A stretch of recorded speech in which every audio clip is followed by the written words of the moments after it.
I'm Bob. And I'm Renee. And we're here from the School of Herbal Studies. We wanted to talk to you a little bit more after we've harvested this yucca. How do we go ahead and propagate this and grow this? So this is the part we want. This is the tuber. And we can just break these off.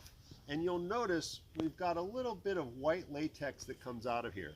So that can be a little caustic, and it's one of the reasons that yucca always has to be cooked. We never want to eat this raw.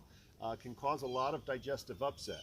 But once it's processed, it's one of the more nutritious, nutrient-dense tubers that we can get, and is used as a staple food throughout the tropical regions. One of the things I really like about it, it's very fibrous, and I know when both Renee and I were at different times down in Ecuador, this was served with every meal, whether it was breakfast, lunch, or dinner. Sometimes it was in soups and stews. It would be mashed, fried like French fries. Yeah, fried, dried, really good. And I have to admit, you'd think imagine if you had white potatoes for breakfast, lunch, and dinner, you'd get tired of it really fast. It had such a unique, mild flavor that depending on what spices and how you prepared it, it really started to come out a little bit different. So I never got tired of this in all the time that I spent down there. So we're going to save these and put them aside, as the dog digs a hole for us. Yeah, I have a question for you, Bob. Yeah. When you just pulled that piece off, does it mean you can stick that in the ground and just plant the other piece? So we're going to talk about that in a second, because this one's not even a common example. So we're going to save all of these tubers so that we can steam these up for lunch later. And these are super small. Like if you went to the grocery store, you'd find them this long and big as round as you can imagine. Like sweet potato, the same as the sweet potato. It would go from a very small, weird, skinny one to like you could get one that was feeding the whole entire family. So this was the original stalk that I started with. And you can see I had chopped it off and literally just stuffed it in the ground. So the way I learned this was we measure from our hand to our elbow. So about yay far.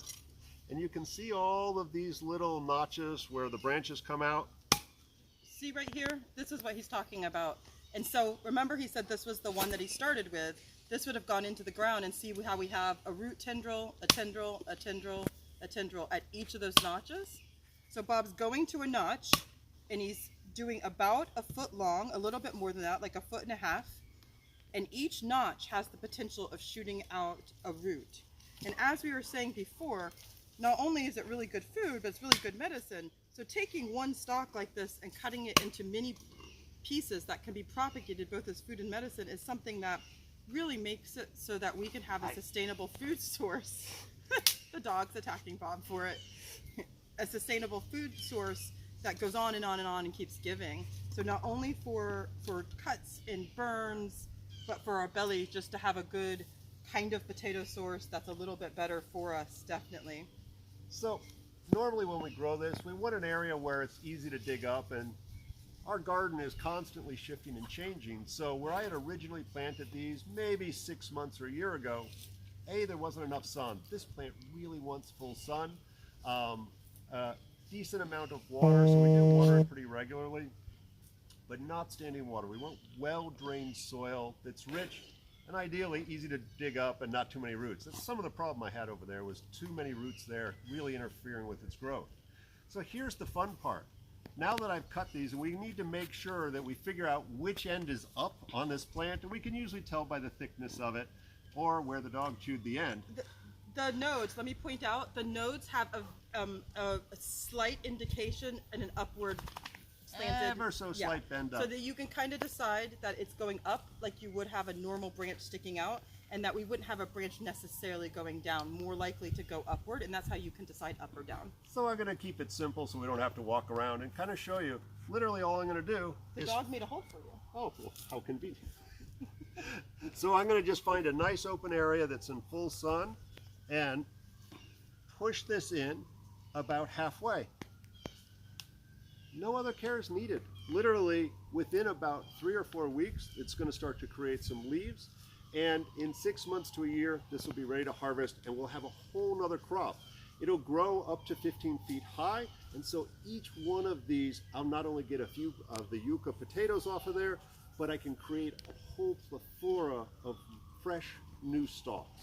So this is an endless supply of food that we can create massive amounts, share it with our friends and neighbors, and ultimately This tuber, cooked up in any number of different ways because of its high fiber content, is a wonderful prebiotic to make sure that we got healthy poop and healthy intestines. It's full of nutrients, proteins, and complex carbohydrates. So from a standpoint of permaculture and biodynamics, this is the perfect thing to have in our tropical area. It really does replace the potato that's been brought in. This would have been what we had. So think about the sustainability of that over and over and over and over without any alteration to the outside. Bob just stuck it in the ground. So you could be completely independent with food and medicine with just starting with one yucca plant. And again, remember, they sell this in the grocery store. So it's something that you can find, and it's super diverse. It's one of the things you should really get to know because of its flexibility. And it's yummy. So this is Bob and Renee, Tradition School of Herbal Studies, working in our backyard, trying to get a little lunch for everybody.